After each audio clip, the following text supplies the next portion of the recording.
नमस्कार, मैं हेमंत बघेल आप सभी का बहुत बहुत स्वागत करता हूं अपनी इस YouTube चैनल में। आज की इस वीडियो में हम बात करने वाले हैं गुप्तोत्तरकालीन भारत से संबंधित 50 महत्वपूर्ण प्रश्न।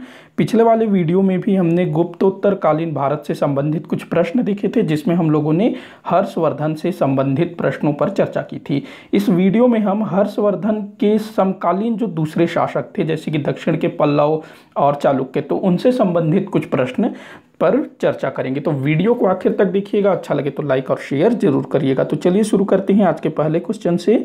तो पहला प्रश्न यहाँ मैंने लिया है, गुप्त वंश के पतन के पश्चात उत्तर भारत में गुप्त वंश के पतन के पश्चात उत्तर भारत में हर्षवर्धन ने अपनी शक्ति स्थापित की। हर्ष के समकालीन दक्षिण के शक्तिशाली शासक कौन थे? तो जब गुप्त वंश का पतन हुआ तो संपूर्ण उत्तर भारत पर हर्षवर्धन का अधिकार हो गया। तो उस समय दक्षिण में कौन कौन शासन कर रहे थे, ये आपको बताना है। तो हर्ष के समकालीन दक्षिण के दो शासक थे।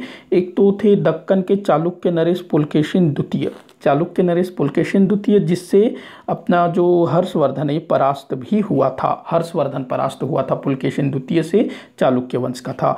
दूसरा था पल्लव नरेश नरसिंह वर्मन प्रथम, पल्लव नरेश नरसिंह वर्मन प्रथम। तो ये दोनों जो हैं हर्षवर्धन के समकालीन थे। तो हर्षवर्धन के टाइम के तीन शासक, एक तो खुद हर्षवर्धन, दूसरा चालुक्य नरेश पुलकेशिन द्वितीय, तीसरा पल्लव नरेश नरसिंह वर्मन प्रथम। तो तीनों का नाम याद रखेंगे। अगला क्वेश्चन देखते हैं, गुप्त सम्राट समुद्रगुप्त का समकालीन कांची का पल्लव शासक कौन था? तो गुप्त सम्राट समुद्रगुप्त जिसने दक्षिणापथ को जीता था, तो इसका समकालीन कांची का शासक कौन था? विष्णुगोप। याद रखना, विष्णुगोप इसका समकालीन था। जिस समय इसने दक्षिण पर आक्रमण किया था तो ये कांची में था, जो कि एक पल्लव था। तो इसको जो है समुद्रगुप्त ने परास्त भी किया था। अगला क्वेश्चन है, किरातार्जुनियम के रचयिता भारवी किस पल्लव शासक के समकालीन थे? तो भारवी जिसने किरातार्जुनियम की रचना की थी, ये पल्लव नरेश सिंह विष्णु के दरबार में थे। क्या नाम है राजा का? सिंह विष्णु, सिंह विष्णु।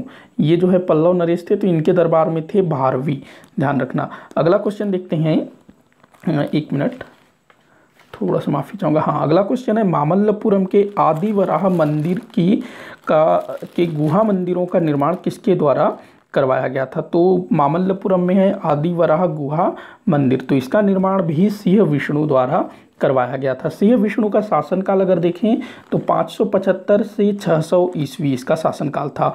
अगला क्वेश्चन है, पांचवा क्वेश्चन, दक्षिण भारत में प्रभु सत्ता की स्थापना के लिए किस पल्लव नरेश के समय पल्लव चालुक्य एवं पल्लव पांड्य संघर्ष आरंभ हुआ?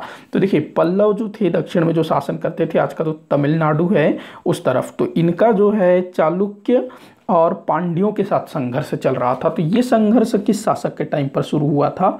तो ये शुरू हुआ था नरसिंह वर्मन प्रथम के समय। नरसिंह वर्मन प्रथम जो कि हर्षवर्धन का समकालीन था, इसका शासनकाल 600 ईस्वी से 630 ईस्वी तक था। तो इसके समय जो है पल्लवों का चालुक्यों और पांड्यों के साथ संघर्ष आरंभ हुआ। अगला क्वेश्चन है, पल्लव नरेश महेंद्र वर्मन प्रथम किस शासक से परास्त हुआ था? तो महेंद्र वर्मन प्रथम, इसको परास्त किया था चालुक्य नरेश पुलकेशिन द्वितीय ने। तो देखिए, चालुक्य नरेश पुलकेशिन द्वितीय, इसने हर्षवर्धन को भी परास्त किया और पल्लव नरेश महेंद्र वर्मन को भी, महेंद्र वर्मन प्रथम, ध्यान रखना। अगला क्वेश्चन है, मत विलास प्रहसन एवं भगवद जूकियम किस पल्लव शासक द्वारा रचित रचना है? तो ये जो दोनों रचनाएं हैं, मत विलास प्रहसन और भगवत जूकियम, तो ये किसने लिखा है? महेंद्र वर्मन प्रथम, महेंद्र वर्मन प्रथम। ध्यान रखना, ये बहुत बार पूछा गया है, मत विलास प्रहसन और भगवत जूकियम, ये ज़्यादा पूछा गया है। तो महेंद्र वर्मन प्रथम, इसने जो है इसकी रचना की थी, महेंद्र वर्मन प्रथम, जो कि पुलकेशिन द्वितीय से परास्त हुआ था। अगला क्वेश्चन है, पल्लव नरेश महेंद्र वर्मन प्रथम के समय संगीत शास्त्र पर आधारित ग्रंथ कुडमिमालय की रचना हुई, यह किस विषय पर आधारित थी? तो ये जो है वीणा शास्त्र पर आधारित थी। देखो, वीणा जो है काफ़ी प्राचीनतम वाद्य यंत्र माना जाता है और समुद्रगुप्त वो खुद वीणा बजाने का शौक रखता था। तो ये जो ग्रंथ है कुंड कुड मिमालय, ये वीणा शास्त्र पर आधारित है जो कि महेंद्र वर्मन प्रथम के समय रचा गया था। अगला क्वेश्चन है पल्लव नरेश महेंद्र वर्मन प्रथम ने संगीत के किस आचार्य के निर्देशन में संगीत का अध्ययन किया था? तो इनके समय में एक संगीत के महान आचार्य रहा करते थे रुद्राचार्य। क्या नाम था इनका? रुद्राचार्य। तो इनके निर्देशन में इन्होंने संगीत की शिक्षा प्राप्त की थी। अगला क्वेश्चन है पल्लव नरेश महेंद्र वर्मन प्रथम किस मत का अनुयायी था? तो महेंद्र वर्मन प्रथम ये जो है आपका शैव मत का अनुयायी था, शिव का उपासक था, लेकिन पहले ये जैन था, ये भी ध्यान रखना, पहले जैन था, बाद में फिर ये शिव का उपासक बन गया। माफ़ी चाहूँगा, थोड़ा सा मैं अच्छे से लिख नहीं पा रहा हूँ क्योंकि अभी जो है मैं जहाँ रिकॉर्ड कर रहा हूँ तो वहाँ थोड़ा सा व्यवस्था ठीक नहीं है, तो इसके लिए सॉरी। तो जो महेंद्र वर्मन प्रथम है ये पहले जैन था, बाद में ये शैव धर्म को अपना लेता है, तो ध्यान रखना। अगला क्वेश्चन है पल्लव नरेश नरसिंह वर्मन प्रथम ने किस चालुक्य वंश के किस शासक को परास्त किया? तो देखिए नरसिंह वर्मन प्रथम इसने पुलकेशिन द्वितीय को परास्त किया था। पुलकेशिन द्वितीय जिसने महेंद्र वर्मन प्रथम को परास्त किया। देखो जो महेंद्र वर्मन प्रथम है इसको पुलकेशिन द्वितीय ने परास्त किया और नरसिंह वर्मन प्रथम ने पुलकेशिन द्वितीय को परास्त किया। तो दो चीज़ें याद रखना है, महेंद्र वर्मन प्रथम को पहले पुलकेशिन द्वितीय ने हराया, फिर नरसिंह वर्मन प्रथम ये पुलकेशिन द्वितीय को हरा देता है। अगला क्वेश्चन है चालुक्य नरेश पुलकेशिन द्वितीय को परास्त करने के पश्चात पल्लव नरेश नरसिंह वर्मन प्रथम ने कौन सी उपाधि धारण की थी? तो देखो जो अपने पुलकेशिन द्वितीय है उसको जब परास्त कर देता है पल्लव नरेश नरसिंह वर्मन प्रथम, तो वो वातापी कोड की उपाधि धारण करता है। वातापी कोंड, ये जो वातापी है ना अपने जो पुलकेशिन द्वितीय है उसकी राजधानी होती है, तो ये उपाधि का मतलब ये होता है कि मैंने वातापी को जीत लिया। तो पल्लव नरेश नरसिंह वर्मन प्रथम ने चालुक्य नरेश को परास्त किया, हरा दिया और वातापी कोंड की उपाधि धारण कर ली कि तुम्हारा राजधानी को मैंने जीत लिया, इस टाइप से। तो ध्यान रखना, ये बहुत बार पूछा गया है। अगला क्वेश्चन है असाधारण शौर्य एवं पराक्रम के कारण पल्लव नरेश नरसिंह वर्मन प्रथम को क्या कहा जाता था? तो नरसिंह वर्मन को कहा जाता था महामल्ल। क्या बोला जाता था? महामल्ल। याद रखना, ये भी पूछा गया है महामल्ल, क्योंकि इसने पुलकेशिन द्वितीय को परास्त किया था जिसने हर्षवर्धन के दक्षिण अभियान को रोका था। तो महामल्ल कहा गया है नरसिंह वर्मन प्रथम को। अगला क्वेश्चन है पल्लव नरेश नरसिंह वर्मन प्रथम किस विषय के कारण उसकी तुलना अयोध्या के राजा रामचंद्र से की गई है? तो ये ना विषय नहीं होना चाहिए, मेरे ख्याल से विजय होना चाहिए। तो पल्लव नरेश नरसिंह वर्मन इसने अपना जो श्रीलंका है ना उसको जीता था और राजा रामचंद्र जी ने भी श्रीलंका को जीता था, इसी कारण पल्लव नरेश नरसिंह वर्मन प्रथम की तुलना राजा रामचंद्र जी से की गई है। अगला क्वेश्चन है पल्लव नरेश नरसिंह वर्मन प्रथम के शासनकाल में कौन सा चीनी यात्री कांची की यात्रा पर आया था? तो देखो जो नरसिंह वर्मन प्रथम है ये अपना क्या कहते हैं वो था हर्षवर्धन का समकालीन, तो इसके शासन काल में अपना जो वेनसोंग है वो दक्षिण की यात्रा पर गया हुआ था। हालांकि इसकी शायद डेथ हो गई थी, लेकिन इसी का नाम आपको याद रखना है। अगला क्वेश्चन है कांची के निकट एक बंदरगाह वाला नगर महामल्लपुरम, जिसको मामल्लपुरम भी बोला जाता है और आज महाबलीपुरम कहा जाता है, तो इसको बसाने का श्रेय किस पल्लव नरेश को जाता है? ये पल्लव है, तो कांची के निकट एक बंदरगाह वाला नगर महामल्लपुरम बसाने का श्रेय किसको जाता है? तो ये जाता है आपके नरसिंह वर्मन प्रथम। देखो पल्लव शासकों में ना सबसे महान था नरसिंह वर्मन प्रथम, तो अधिकतर उसी के बारे में पूछा जाता है। तो महामल्लपुरम किसने बसाया? नरसिंह वर्मन प्रथम ने। अगला क्वेश्चन है महामल्लपुरम का गणेश मंदिर किस शासक के शासनकाल में निर्मित हुआ? तो ये परमेश्वर वर्मन प्रथम, परमेश्वर वर्मन प्रथम। अभी तक हम लोग दो शासक देख रहे थे, महेंद्र वर्मन और नरसिंह वर्मन, तो ये तीसरा परमेश्वर वर्मन प्रथम, परमेश्वर वर्मन प्रथम इसने जो है महामल्लपुरम के गणेश मंदिर का निर्माण करवाया है। अगला क्वेश्चन है महामल्लपुरम के सप्त रथ मंदिरों का निर्माण किस शासक द्वारा करवाया गया? तो महामल्लपुरम या फिर महाबलीपुरम में रथ मंदिरों का निर्माण नरसिंह वर्मन प्रथम द्वारा करवाया गया था, नरसिंह वर्मन प्रथम। सप्त मंदिर जिसको सप्त पैगोड़ा भी बोला जाता है, तो बड़ा खूबसूरत है, पूछा जाता है प्रश्न रथ मंदिर कहाँ पर है, तो आपको याद रखना है महामल्लपुरम अथवा मामल्लपुरम अथवा महाबलीपुरम। किसने बनवाया था? नरसिंह वर्मन प्रथम ने। अगला क्वेश्चन देखते हैं कांची का कैलाश मंदिर एवं ऐरावतेश्वर मंदिर किस पल्लव नरेश द्वारा बनवाया गया था? तो कांची का कैलाश मंदिर, कांची है ये, कांची का कैलाश मंदिर, कांची इनकी राजधानी थी, और ऐरावतेश्वर मंदिर किस पल्लव नरेश द्वारा बनवाया गया था? तो ये बनवाया गया था नरसिंह वर्मन द्वितीय द्वारा। ध्यान रखना ये द्वितीय है, अभी तक हम लोग प्रथम की बात कर रहे थे। तो जो कांची का कैलाश मंदिर है वो नरसिंह वर्मन द्वितीय द्वारा बनवाया गया था, और महामल्लपुरम के रथ मंदिरों का निर्माण नरसिंह वर्मन प्रथम द्वारा। तो पहले अभी तक हम लोग प्रथम की बात कर रहे थे, अब ये द्वितीय है। अगला क्वेश्चन देखते हैं, पल्लव नरेश नरसिंह वर्मन द्वितीय के समय मंदिर निर्माण की कौन सी शैली विकसित मतलब का प्रयोग किया गया? तो नरसिंह वर्मन द्वितीय है ये, तो इसके समय में राजसिंह शैली, राजसिंह शैली, ध्यान रखना राजसिंह शैली इसके समय का प्रयोग किया जाता था। अगला क्वेश्चन है, किस पल्लव नरेश का शासनकाल सांस्कृतिक उपलब्धियों भरा रहा? तो ये बोला जाता है नरसिंह वर्मन द्वितीय। नरसिंह वर्मन द्वितीय जिसने कांची का कैलाश मंदिर बनाया, राजसिंह शैली का प्रयोग किया, तो इसके समय में जो सांस्कृतिक उपलब्धियों भरा रहा तो नरसिंह वर्मन द्वितीय। अगला क्वेश्चन है, वह पल्लव नरेश कौन था जो चालुक्य नरेश विक्रमादित्य से लड़ता हुआ वीरगति को प्राप्त हुआ? तो ये था परमेश्वर वर्मन द्वितीय। इससे पहले मैंने परमेश्वर वर्मन प्रथम के बारे में बताया था, ये परमेश्वर वर्मन द्वितीय है जो चालुक्य नरेश विक्रमादित्य से लड़ता हुआ वीरगति को प्राप्त हो गया। अगला क्वेश्चन है, परमेश्वर वर्मन द्वितीय का उत्तराधिकारी नंदी वर्मन द्वितीय हुआ, इसके समय में पल्लवों का किन शासकों के साथ संघर्ष आरंभ हुआ? तो देखिए, परमेश्वर वर्मन द्वितीय जो कि रण क्षेत्र में ही मारा जाता है, वीरगति को प्राप्त हो जाता है विक्रमादित्य से लड़ते हुए, उसका उत्तराधिकारी हुआ नंदी वर्मन द्वितीय। ये उसके किसी रिश्तेदार का बेटा था, मतलब था पल्लव ही लेकिन दूसरे रिश्तेदार का बेटा था।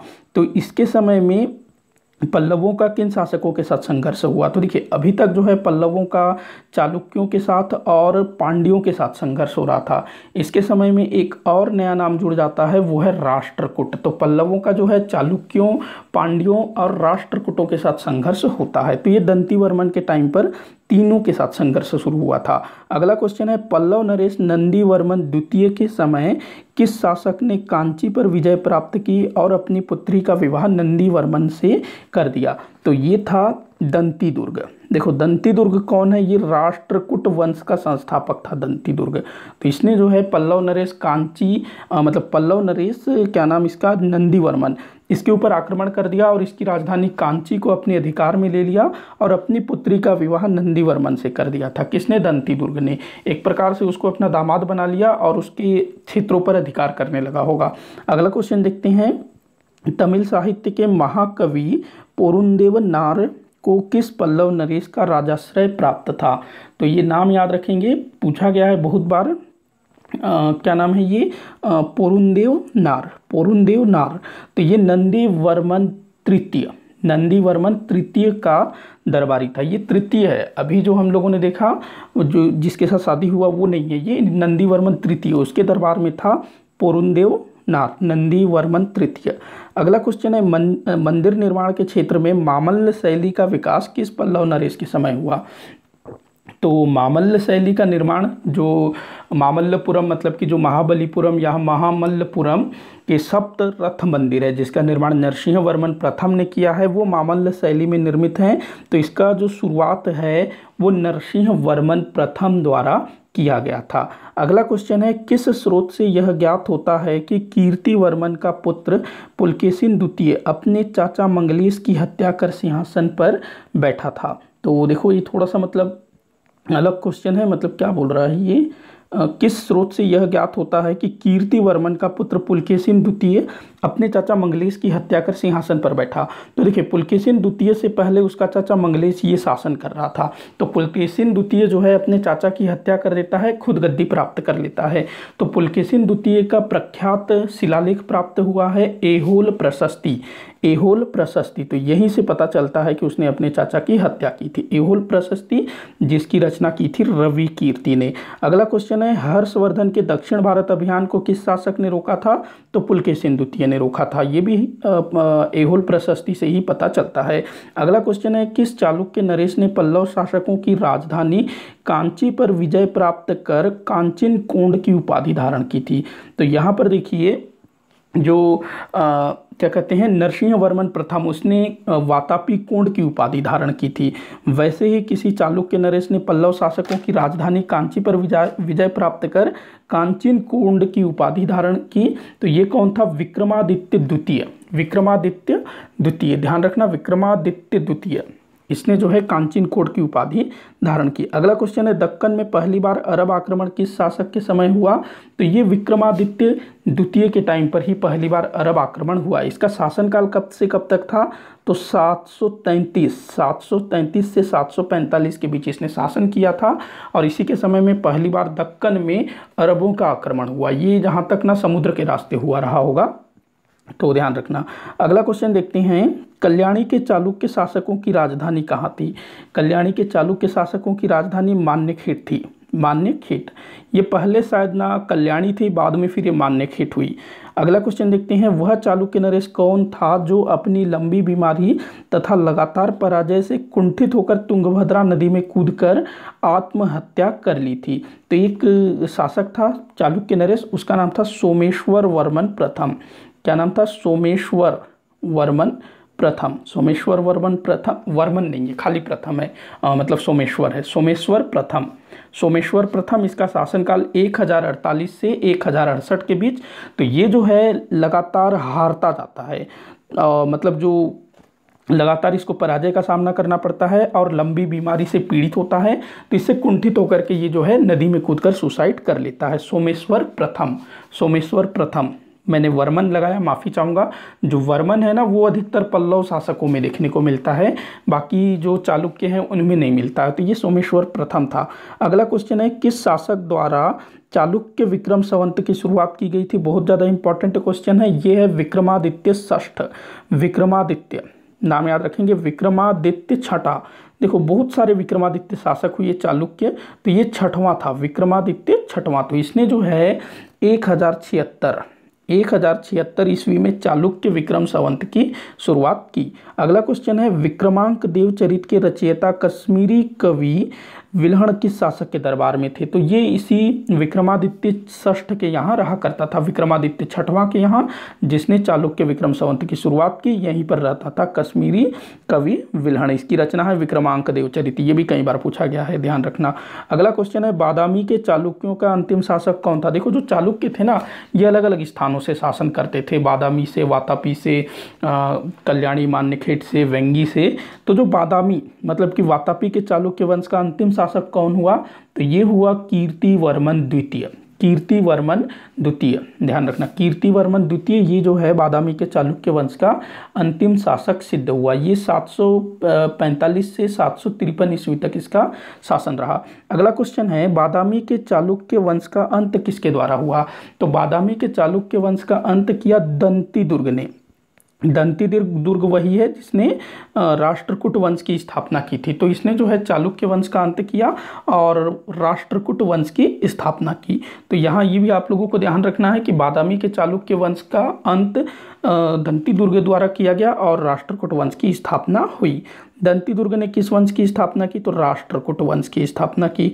अगला क्वेश्चन है, दंती दुर्ग ने अपनी राजधानी किस स्थान को बनाया? तो देखो दंती दुर्ग इसने जो है अपनी राजधानी मान्यखेट को बनाया, मान्यखेट।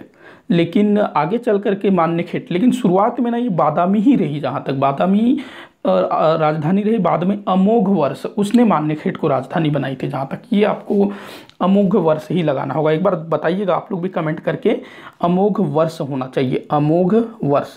इसने ना शुरू में अपना क्या कहते हैं बादामी को राजधानी बनाई थी दंती दुर्ग ने, लेकिन आगे चल कर के अमोघ वर्ष ने शायद फिर इसको मान्यखेड़ को अपनी राजधानी बनाई। तो इसको थोड़ा ध्यान रखना। अगला क्वेश्चन है, एलोरा के सुप्रसिद्ध कैलाश गुफा मंदिर का निर्माण किस शासक द्वारा करवाया गया था? मोस्ट इंपॉर्टेंट क्वेश्चन, कई बार पूछा गया है। तो जो एलोरा के गुफा है ना, उसका निर्माण राष्ट्रकूटों द्वारा किया गया था, और वहाँ जो सुप्रसिद्ध कैलाश गुफा मंदिर है उसका निर्माण करवाया था कृष्ण प्रथम ने। कृष्ण प्रथम, ध्यान रखना, कई बार ये पूछा गया है। कृष्ण प्रथम द्वारा एलोरा की गुफा मंदिरों का निर्माण करवाया गया। राष्ट्रकूट वंश का प्रथम शासक कौन था जिसने कन्नौज पर अधिकार के लिए त्रिपक्षीय संघर्ष में भाग लिया? तो ये था ध्रुव। देखो क्या था कि जब हर्ष की मृत्यु हो जाती है तो उसके कुछ वर्षों बाद कन्नौज पर अधिकार के लिए 3 राजवंशों के बीच संघर्ष छिड़ जाता है। एक तो गुर्जर प्रतिहार, दूसरे राष्ट्रकूट और तीसरे पाल। तो राष्ट्रकूटों में पहला शासक ध्रुव था जो कि इस त्रिपक्षीय संघर्ष में भाग लेता है। अगला क्वेश्चन है, राष्ट्रकूट वंश का वह शासक कौन था जिसने कन्नौज पर के शासक चक्रायुद्ध एवं उसके संरक्षक धर्मपाल तथा प्रतिहार वंश के नागभट्ट द्वितीय को परास्त किया था? तो देखो, इसने 3 लोगों को परास्त किया। चक्रायुद्ध को, जो कि कन्नौज का स्थानीय शासक था, उसका संरक्षक पाल वंश का शासक धर्मपाल को, और प्रतिहार वंश के नागभट्ट को। तो कौन था ये? तो ये था गोविंद तृतीय। याद रखना, गोविंद तृतीय। इसने भी मतलब त्रिपक्षीय युद्ध में भाग लिया और इन 3 शासकों को परास्त किया था। गोविंद तृतीय नाम याद रखना। अगला क्वेश्चन है, अरब यात्री सुलेमान ने किस राष्ट्रकूट शासक की गणना तत्कालीन 4 महान शासकों में की थी? तो देखो, अरब यात्री सुलेमान ये जो है भारत की यात्रा पर आया था किसके समय में? अमोघ वर्ष। मतलब इस समय राष्ट्रकूट शासक अमोघ वर्ष था, तो इसने अमोघ वर्ष को जो है संसार के 4 महान शासकों में गणना की है, अमोघ वर्ष को। अगला क्वेश्चन है, गुर्जर प्रतिहार वंश के शासकों की राजधानी थी? तो गुर्जर प्रतिहार वंश के शासकों की राजधानी थी अन्हिलवाड़। अन्हिलवाड़ ये पश्चिम भारत में शासन कर, मतलब पश्चिमोत्तर भारत जो राजस्थान है, गुजरात का भी क्षेत्र आता था, मध्य का भी कुछ क्षेत्र आता था, तो उस तरफ ये लोग शासन करते थे, अन्हिलवाड़। और इधर पंजाब तरफ भी शायद इनका था, मतलब सिंध वगैरह तरफ भी। तो अन्हिलवाड़ इनकी राजधानी थी गुर्जर प्रतिहारों की। अगला क्वेश्चन है, गुर्जर प्रतिहार वंश के किस शासक के समय कन्नौज पर अधिकार के लिए त्रिपक्षीय संघर्ष आरंभ हुआ? तो त्रिपक्षीय संघर्ष में भाग लेने वाला प्रथम गुर्जर प्रतिहार वंश का शासक था वत्सराज। याद रखना, वत्सराज ये पहला शासक था जिसने त्रिपक्षीय संघर्ष में भाग लिया। अगला क्वेश्चन है, किस शासक ने विक्रमशिला विश्वविद्यालय की स्थापना की थी? तो ये धर्मपाल।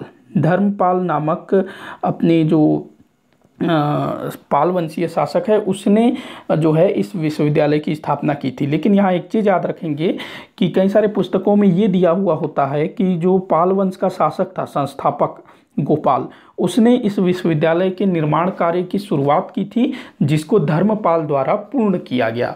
तो दोनों चीज़ें याद रखना है, अधिकतर जो है धर्मपाल का नाम आता है, लेकिन निर्माण कार्य की जो शुरुआत है वो गोपाल के टाइम से हो गई थी, तो ध्यान रखेंगे इसको। अगला क्वेश्चन है, पाल वंश का संस्थापक कौन था? तो पाल वंश का संस्थापक था गोपाल। कौन था पाल वंश का संस्थापक?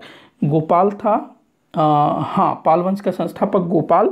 और इसके संबंध में कहा जाता है कि वहाँ के जो प्रतिष्ठित लोग थे बंगाल के, उन्होंने इसको नियुक्त किया था, बाद में फिर अपना वंश चलाता है। अगला क्वेश्चन है, अरब यात्री सुलेमान ने किस गुर्जर प्रतिहार शासक के समय यात्रा की थी? देखो, जो सुलेमान था ना, ये राष्ट्रकूट के राज्य में भी गया था, अमोघ वर्ष के यहाँ भी, गुर्जर प्रतिहार वंश के शासकों के यहाँ भी गया था, और पाल राज्य में भी ये गया था। तो जिस समय ये गुर्जर प्रतिहार वंश, मतलब उनके राज्य में गुर्जर प्रतिहारों के यहाँ जब आया, उस समय कौन शासक था? तो मिहिर भोज। याद रखना, मिहिर भोज था, ध्यान रखेंगे, मिहिर भोज। तो मिहिर भोज के समय में ये गुर्जर प्रतिहारों के राज्य में आया हुआ था। और राष्ट्रकूट में अमोघ वर्ष। वहीं अगर पाल पूछा जाए तो देवपाल। तो तीनों के यहाँ ये गया हुआ था। अगला क्वेश्चन देखते हैं, अरब यात्री सुलेमान के भारत यात्रा के समय भारत की प्रमुख शक्तियां थी? तो अभी मैंने बताया, अरब यात्री सुलेमान जब भारत आया तो उस समय गुर्जर प्रतिहार वंश का शासक था मिहिर भोज, राष्ट्रकूट वंश का शासक था अमोघ वर्ष, पाल वंश का शासक था देवपाल। तो तीनों का नाम याद रखेंगे। अगला क्वेश्चन है, किस राजवंश ने विदेशी आक्रमण से भारत में द्वारपाल की भूमिका निभाई? तो पश्चिमोत्तर भारत में जो शासन करते थे गुर्जर प्रतिहार वंश के शासक, इन्होंने कई वर्षों तक भारत की विदेशी आक्रमणकारियों से रक्षा की थी। मतलब मतलब कि किसी को भी भारत में प्रवेश करना हो तो पश्चिमोत्तर भारत में जिसका राज होगा उसी से वो टकराएगा, उसी को वो परास्त करके आएगा। तो गुर्जर प्रतिहार वंश ने इसको रोके रखा। अगला क्वेश्चन देखते हैं, गुर्जर प्रतिहार वंश का कौन सा शासक था जिसने कन्नौज को अपनी राजधानी बनाई? तो ये था मिहिर भोज। कौन था? मिहिर भोज। इसने जो है कन्नौज पर अधिकार कर लिया और लगभग 100 वर्ष तक वहां शासन किया था। अगला क्वेश्चन है, चांदी के द्रंप सिक्के किस शासक द्वारा चलाया गया था? चांदी के द्रंप सिक्के, तो ये भी मिहिर भोज के द्वारा चलाया गया था। मैं लिख ही देता हूँ मिहिर भोज। तो मिहिर भोज इसने कन्नौज पर शासन किया और मतलब कि उसको अपनी राजधानी बनाई और उसके बाद लगभग 100 वर्ष तक कन्नौज पर गुर्जर प्रतिहार वंश के शासकों का अधिकार था और इसने जो है द्रंप नामक सिक्के चलाए थे, चांदी के सिक्के द्रंप। अगला क्वेश्चन देखते हैं, हर्षवर्धन की राजधानी कन्नौज पर अधिकार को लेकर किन शासकों के मध्य लंबा संघर्ष चला? तो कौन कौन थे? पहले तो थे राष्ट्रकूट, फिर गुर्जर प्रतिहार, फिर पाल। तो पश्चिमोत्तर भारत से गुर्जर प्रतिहार, दक्षिण से राष्ट्रकूट, पूर्व से पाल थे। अंतिम रूप से ना जो गुर्जर प्रतिहार वंश के शासक हैं उनको सफलता प्राप्त होती है, तो इसको भी ध्यान रखेंगे। तो ये आज का जो वीडियो है यही समाप्त होता है। आप लोग कमेंट करके बताइएगा आपसे कितने क्वेश्चन सॉल्व हुए। किसी भी क्वेश्चन में डाउट हो या लगता है कि मैंने किसी क्वेश्चन का गलत जवाब दिया है तो आप लोग कमेंट बॉक्स में ज़रूर लिखिएगा, मैं जवाब देने की कोशिश करूँगा। वीडियो को लाइक करिएगा, जितना हो सके उतना शेयर करिएगा, चैनल को सब्सक्राइब करें। वीडियो को आखिर तक देखने के लिए बहुत बहुत धन्यवाद।